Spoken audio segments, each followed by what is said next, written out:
What's up, guys? This is Captain Aries. If you can't tell already, what we're going to be doing today is playing Paragon. Specifically, I'm going to be showing you my Wukong build and how to play him most effectively. Now, for your viewing pleasure, I have posted a couple of pictures here from the original Paragon map because we're playing on the new Paragon map today. We're playing player versus player. As far as I can tell, there's no ranked matches yet. If there was, I would have played them for sure, because this is getting a little bit to be easy mode for me personally. So what I have done here is I've skipped most of the draft phase because I am by myself, so I was not able to coordinate with the team on what we picked for draft. So the draft did take a little while. But I did make sure to tell them to stay out of my jungle because that is where my Wukong build gets most of its power from. In fact, the majority of its power from. Which is actually kind of funny because then the game gives me this cheeky little comment about how positive communication wins games. Well, I got your positive communication right here, if you know what I mean. So the first thing you're going to want to do is put a point into agility and grab Call the Weak, which allows you to instantly kill minions and jungle monsters, including raptors, when their health falls below 20%, which is very, very useful for Wukong, who, as the jungle monkey king, is a farming master. Now, the next thing you want to do is put your first ability point into his L1, which is known as Control Aggression. And the description reads that this toggles Wukong's stances. It gives you a passive that marks 25% of minions. It marks them with this little like glowing red orb in their chest or stomach area. You'll see what I mean later on in the video. And if you're in his offensive stance, you gain bonus experience from marked minions, and if you're in the defensive stance, you gain bonus health from the minions, defensive or evasive. The text calls it evasive, but it's attack or defense basically. So that is an extremely useful thing for leveling up. It allows you to basically power level with Call the Meek as well. So the next thing you're going to want to do is look at your map. You're going to want to get to know that map super well, and you're going to want to know where everything is and where your teammates are, where your enemies are, where all the towers are, where everything on the map is. It's just super important to know the map and to understand it. The next thing you want to do after that is to know the chat commands. And the chat commands are extremely useful, especially when you're playing a jungle character, because everyone is in the lanes trying to last hit and focusing on whether or not the enemies are attacking them. While you're in the jungle, you don't have to worry about last hitting, especially because you have Call the Weak on, and you want to pay attention to the map.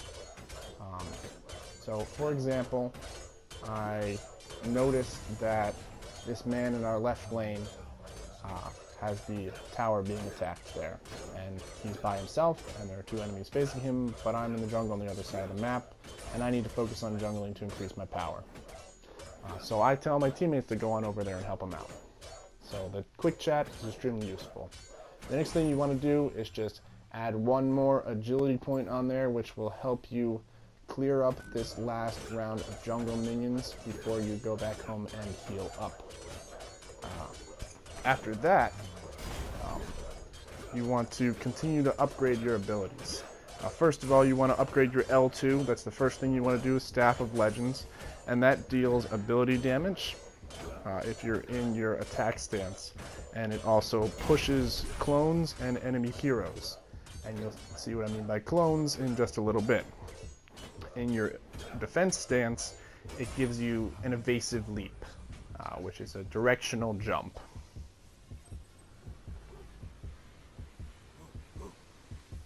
So after that, you want to put 1 point into vitality so that you can get up to the point where you can put on the Coin Master card, which gives you increased gold every 10 seconds, which, as we all know, gold is the key here.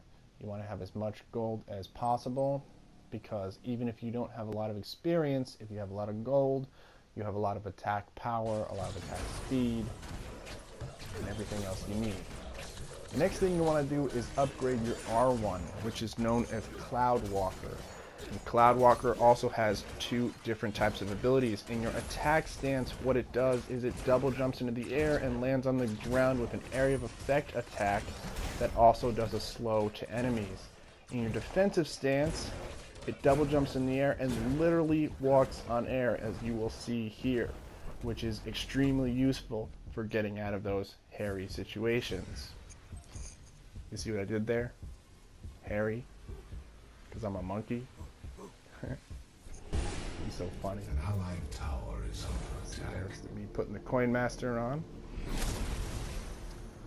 So, we'll skip ahead here just a little bit.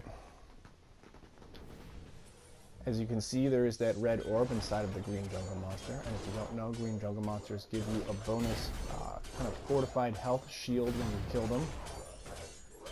But what I really want you to see here is when I hit level 5, I get my ultimate, my L1 and R1, which, unlike a lot of heroes, is a passive ability, not an active ability, and it is called 84,000 hairs. And what it does is every single time I basic attack, it creates a clone that attacks 3 times for 4 seconds.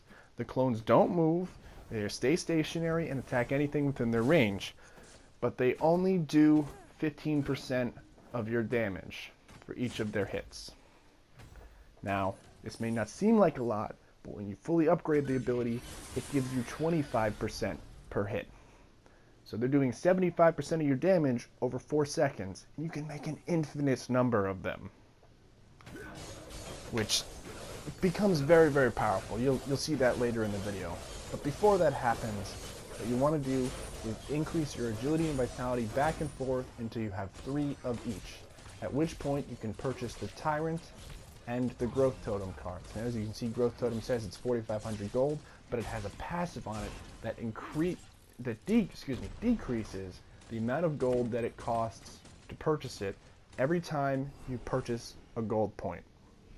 So by the time I got it, it was free. Now what Growth Totem does is every minute, infinitely, it adds 0.8 power and 15 health to you.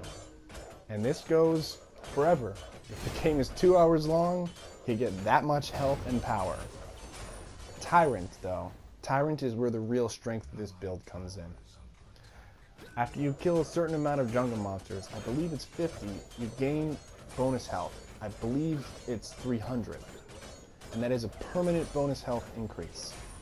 And for every jungle minion you kill, it gives you 0.4 power. That's permanent, even after you die. So if you kill 200 jungle minions, it gives you another 80 power, in addition to whatever other power you have from other cards, or attack speed, or anything like that. And this becomes ridiculously powerful after a while. And you'll see what I mean. Like, it is insane the amount of power that this gives you. It allows you to farm extremely quickly and to level up extremely quickly. So you will constantly have more gold and more experience than any other player on the map, as long as your jungle isn't being stolen. Eventually, you'll even be able to take out raptors completely by yourself. Now, I did this at level 11. We're like halfway through the game, just about, because I'm level 11 out of 20, and I'm just taking these things out by myself, these ferocious, horrible things, and they give you about 500 gold each. So if you're at 500 gold when you start there, then that's like 2 level up right there, 2 ability level ups right there, gold level ups. I constantly mix up the words ability and gold. Do as I do, not as I say. So what I'm going to do here actually is I get rid of Call the Weak because I'm powerful enough already, and I add in a card that gives me more power and more armor pierce. Eventually I'm going to add another card that gives me less power but more attack speed, and that's called Swift Hunter. And then after that I'm going to add in Vampiric Blade, which gives me lifesteal as well. And it has an ability, which I'm going to use right here, that gives me 150% lifesteal for 3 seconds. Now, if you don't know what I'm attacking right now, this is called Orb Prime. It gives your entire team a buff and usually takes an entire team to kill.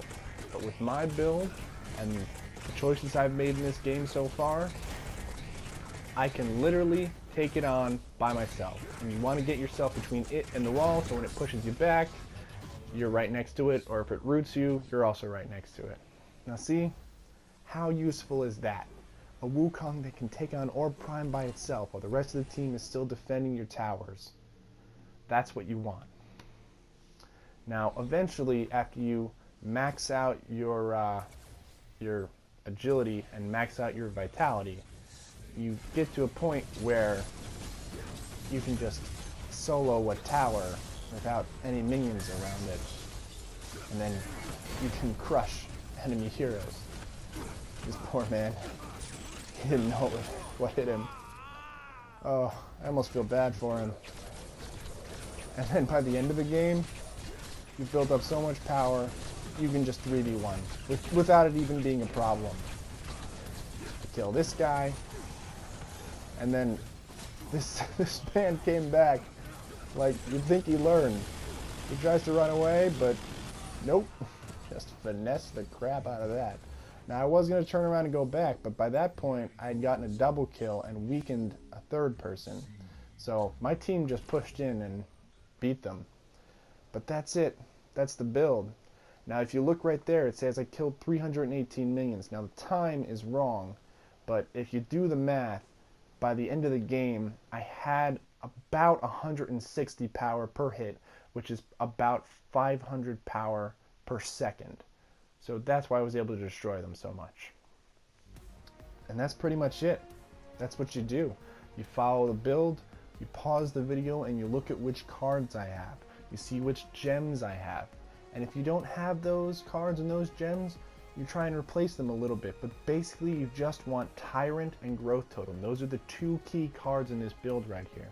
And if you do that correctly, you get loot crates, you get 21 stars, and you get 5,000 reputation or so. I'm trying to build up my reputation. I'm at like 85,000, 86,000, 87,000 now. I gotta get to 500,000 to unlock the mastery for Wukong, which is a little high in my opinion.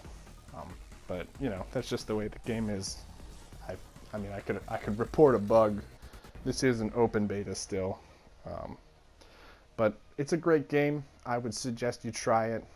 I would suggest you try out this build. If you do, you will have so much fun. I absolutely 100% guarantee it. So practice the build. Jungle if you feel weak. And what I mean is go into the jungle some more and attack more things if you feel weak. Learn your map. Learn your chat commands. Learn your positioning. Learn how to jump ahead of someone with your R1 in defensive mode, and then use your L2 in offensive mode to push them back towards your teammates. Well, that's pretty much it. If you guys like this video, please give me a like right down there. It really helps support the channel. If you want to see more videos like this, you can check that out right here. Click on Wukong's face. And if you want to see another video that I've made, you can check that out right here. I hope you guys have an absolutely fantastic day. And remember, keep your brains in the freezer, gents.